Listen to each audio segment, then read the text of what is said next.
Hello दोस्तों, welcome to the channel. कैसे हैं आप लोग? दोस्तों, कल मैं आप लोगों के लिए वीडियो नहीं बना पाई, सॉरी फॉर दैट। लेकिन आप लोगों को ये आज कहना चाहूँगी कि नवरात्रि की आप लोगों को बहुत बहुत शुभकामनाएं। ठीक है, भगवान आपकी सब सारी इच्छाएं, सारी मनोकामनाएं आपकी पूरी करें और आपको जीवन में बहुत तरक्की और आपका मनचाहा फल दें। आप सबकी हर मनोकामना पूरी हो। हिंदू नववर्ष लग चुका है, उसकी भी आपको बहुत बहुत शुभकामनाएं।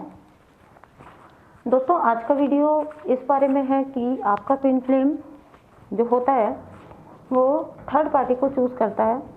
तो मुझे लगा कि आज कुछ बातें कर लेते हैं थर्ड पार्टी के बारे में, जहाँ पे आपको ये भी बताऊंगी कि वो ऐसा क्यों करते हैं। ठीक है, और क्योंकि आप लोग जब मेरे पास आते हो तो बहुत ज़्यादा क्यूरियस रहते हो थर्ड पार्टी के बारे में जानने के लिए। ठीक है दोस्तों, तो मुझे लगा कि क्यों ना आज कुछ बातें, जब आप लोग इतना क्यूरियस रहते हो जानने के लिए, मैं आपको, आप लोग जब मेरे पास आते हैं बार बार मना करती रहती हूँ कि थर्ड पार्टी को थॉट मत दीजिए, थर्ड पार्टी को कोई इम्पोर्टेंस मत दीजिए, क्योंकि थर्ड पार्टी का एग्जिस्टेंस है ही नहीं, इल्यूज़न है, it is just an illusion. और दूसरी बात, थर्ड पार्टी कुछ भी हो सकती है, ये भी आपको पता है। वो चाहे उनका वर्क हो सकता है, उनकी स्टडीज़ हो सकती हैं, उनकी गर्लफ्रेंड, मंगेतर, पत्नी हो सकती है, कार्मिक पार्टनर हो सकती है। थर्ड पार्टी उनकी फैमिली भी हो सकती है, उनकी other situations, family situations, society situations, कुछ भी हो सकती है। थर्ड पार्टी में सब कुछ इंक्लूड होता है। उनका बिजनेस हो सकता है, उनका काम हो सकता है, उनकी नौकरी हो सकती है, उनकी जॉब हो सकती है।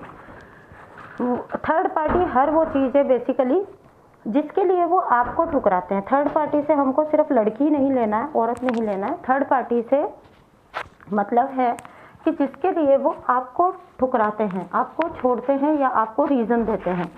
ठीक है, आपको इग्नोर मारते हैं।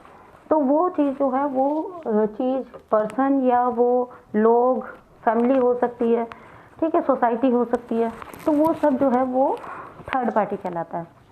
ओके, अब यहाँ पे बात करती हूँ थर्ड पार्टी के बारे में कि थर्ड पार्टी को क्या होता है कि आपको जो दिखाई देता है 3D वर्ल्ड में, वो ये दिखाई देता है कि वो पर्सन जो है वो थर्ड पार्टी को आपसे ज़्यादा इम्पोर्टेंस देते हैं।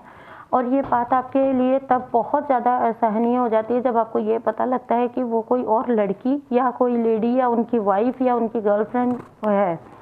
ठीक है, तब उनको, आपको ज़्यादा धक्का लगता है कि आपको छोड़ के, यानी कि अपने सोल कनेक्शन को छोड़ के, यानी कि अपने जन्म जन्म के साथी को छोड़ के उन्होंने किसी और को उस जगह पे चुन लिया।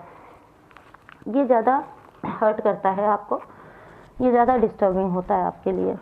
ठीक है, तो आज मेरा वीडियो बनाने का यही मकसद है। मुझे लगा कि आपका थर्ड पार्टी को लेके कुछ जो भ्रम है उनको, कुछ मिथ्स जो हैं उनको आपको क्लियर कर दूं। क्योंकि क्या होता है कि जब कोई भी पर्सन, दुनिया का कोई भी person, not only your twin flame, normal relation में भी जब लोग होते हैं, तो जब वो किसी और के लिए हमें छोड़ता है कोई भी पर्सन, तो ऑब्वियसली वो हमारे को ये समझा के जाते हैं कि मैं उस थर्ड पर्सन या उस थर्ड पार्टी को चुन रहा हूँ। ठीक है, क्योंकि वो अभी के लिए मेरी लाइफ में तुमसे ज़्यादा इम्पोर्टेंट है। ठीक है, और जब ट्विन फ्लेम का मामला आ जाता है, तो ट्विन फ्लेम के मामले में वो आपको ये शो करके जाते हैं कि मैं उस थर्ड पार्टी, उस थर्ड सिचुएशन, उस पार्टी, उस इंसान, उस बिजनेस को, जॉब को चूज़ कर रहा हूँ, क्योंकि मैं चुन रहा हूँ, क्योंकि वो ये मिरर कर रहे हैं आपको कि आपने नहीं चुना। ठीक है, क्योंकि आपने खुद को नहीं चुना, आपने सेल्फ लव को नहीं चुना, तो वो आपको ये मिरर करके जाते हैं कि, और वो वही चीज़ मिरर करेंगे जिस जगह पे आपने सॉरी, मेरी तबीयत ठीक नहीं है आज। वो उसी जगह पे आपको छोड़ते हैं। जैसे मान लीजिए कि आप कैरियर की तरफ ध्यान नहीं देते हैं, तो वो आपको कैरियर के लिए छोड़ देंगे। ठीक है, आप फैमिली की तरफ ध्यान नहीं देते हैं, फैमिली की तरफ अपनी रिस्पॉन्सिबिलिटीज़ नहीं करते, तो वो आपको मिरर करते हुए फैमिली की तरफ और ज़्यादा रिस्पॉन्सिबिलिटीज़ करेंगे, ताकि वो आपको मिरर करते हैं कि ये तुम्हारे अंदर लैकिंग है। ठीक है, तो यहाँ पे ये जानना ज़रूरी है कि third party is just an illusion. ये बस एक इल्यूज़न होता है जो आपको ये समझाने के लिए होता है। ट्विन फ्लेम्स में थर्ड पार्टी आपको सिर्फ ये समझाने के लिए आती है ताकि आप अपने उस इशू को हील कर सकें। समटाइम्स क्या होता है, जैसे उन्होंने आपको लड़की के लिए छोड़ा ना, गर्लफ्रेंड के लिए छोड़ा, तो वो ऐसा क्यों करते हैं? अब आप कहेंगे कि यहाँ पे मिरर ये थोड़ी करेगा कि तुमने किसी और को नहीं चुना इसलिए मैं किसी और को चुन रहा हूँ। नहीं, यहाँ पे वो आपको क्या मिरर कर रहे हैं, यहाँ पे वो आपका अबंडनमेंट का इशू आपको मिरर कर रहे हैं। आपका अबंडनमेंट का इशू है जो कि आपको पता भी नहीं होता है। ठीक है, कहीं ना कहीं आपको ऐसा लगता होगा कि लोग आपको धोखा देके, आपको छोड़ के, आपका फ़ायदा उठा के चले जाते हैं। ये चीज़ आपके अंदर है, या आप जब से अपने पर्सन से मिले, क्योंकि अमेजिंग इंटेंस फीलिंग होती है, तो आपको ये लगता है कहीं ये मुझे छोड़ तो नहीं देगा। और ट्विन फ्लेम्स के केसेस में ऐसा ज़्यादा होता है कि जैसे उन दोनों की एज में गैप होता है, सोसाइटी कंडीशंस में काफ़ी फ़र्क होता है, तो हमेशा आप एक भय में रहते हो कि ये कहीं मुझे छोड़ ना दे। तो वो आपके उसी डर को मिरर करके जाते हैं कि इसको हील करो, तुम्हारे अंदर ये डर है कि मैं मतलब कोई तुम्हें छोड़ देगा, तो यानी कि कोई तुम्हें छोड़ेगा, यानी कि कोई तुम्हें अप्रूव करेगा, यानी कि कोई तुम्हें ये बताएगा कि तुम इम्पोर्टेंट हो, कोई तुम्हें प्यार करना चाहिए, करने वाला चाहिए। ठीक है, तुम खुद से प्यार नहीं करते हो। ठीक है, तो आपको ये फीलिंग क्यों आ रही है? क्योंकि कहीं ना कहीं आपको लैक लग रहा है ना, आपको अपने अंदर कुछ इनसिक्योरिटी है, कुछ कमी है। ठीक है, तो वो आपकी उसी कमी, उसी इनसिक्योरिटी को मिरर करके आपको धक्का मार के जो है थर्ड पार्टी को चूज करते हैं। क्यों? क्योंकि वो आपकी उसी लैकिंग वाली, वो जो लव में जो हमको एक हमेशा होता है कि कोई तो हो जो हम मुझे प्यार करे, यानी कि हम खुद के लिए खुद काफ़ी नहीं है, कंप्लीटनेस नहीं है हमारे अंदर, अधूरापन है, खालीपन है। तो वो उसी खालीपन को मिरर करते हैं कि ओके, तुम्हारे अंदर ये डर है, इसको बैठो और हील करो। क्योंकि कोई किसी को छोड़ नहीं सकता और कोई किसी को चुन नहीं सकता। देखिए, एक लेवल पे आके हमको ये बात समझनी होती है कि दुनिया में आए भी अकेले हैं, जाएंगे भी अकेले। इवन हम ना अपने ट्विन के साथ भी, जिसके साथ हम इतना बड़ा अपना कनेक्शन मानते हैं, ना तो हम उसके साथ आए हैं, ना हमको जाना उसके साथ है। ठीक है, तो जब दुनिया में रहना हमें अकेला है, तो आज और अभी के प्रेजेंट मोमेंट को हम इंजॉय क्यों नहीं करते? हम फ्यूचर के डर में क्यों जीते हैं कि ये पर्सन मुझे छोड़ देगा? वो पर्सन आपको क्या अप्रूव करेगा जब आप खुद ही खुद को अप्रूव नहीं कर रहे हो? यानी कि जहां आप ये डर कर रहे हो कि ये पर्सन मुझे छोड़ देगा, तो आप खुद को इस लायक मान रहे हैं कि आप छोड़े जाने के लायक हैं।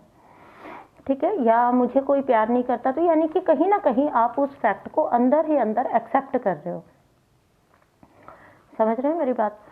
कि आप कहीं ना कहीं अंदर उस फैक्ट को खुद भी जानते हैं। दूसरा कोई है जो आपसे ज़्यादा सुंदर है, आपसे जवान है, वो उसको आपसे छीन लेगा। कोई किसी से कुछ छीन नहीं सकता, कोई भी दुनिया में किसी से कुछ छीन नहीं सकता। जो जिसका है वो उसी का ही रहता है। तो ये जो अधूरेपन की फीलिंग होती है, अधूरेपन, लैकिंग, कोई हमें प्यार करे, कोई अप्रूव करे, कोई हमें तारीफ करे, कोई हमको पैम्पर करे, ये सब जो अधूरेपन वाली जो ये जो नीडीनेस की जो क्वालिटीज़ होती हैं, इन सब को ही मिरर करने के लिए वो आपको छोड़ के जाते हैं, किसी और को चुनते हैं।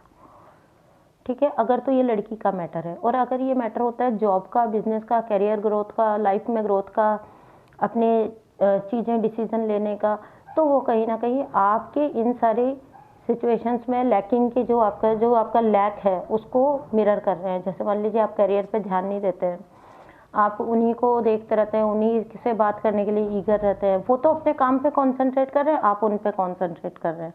एनर्जेटिकली उनको सब समझ आ रहा है, चाहे आप कॉल कर रहे हैं या नहीं कर रहे, लेकिन उनको ये पता लग रहा है कि आप उनके पीछे हाथ धो के पड़े हुए हो।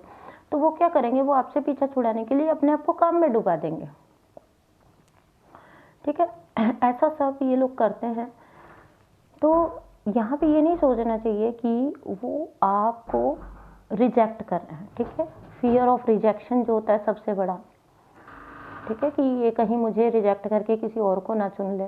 तो फियर ऑफ रिजेक्शन जो होता है वो मतलब आपका सरफेस होता है इस चीज़ के अंदर, क्योंकि जब वो आपको रिजेक्ट करके जाते हैं तो आपके लिए बहुत मुश्किल होता है उस चीज़ से उबर पाना।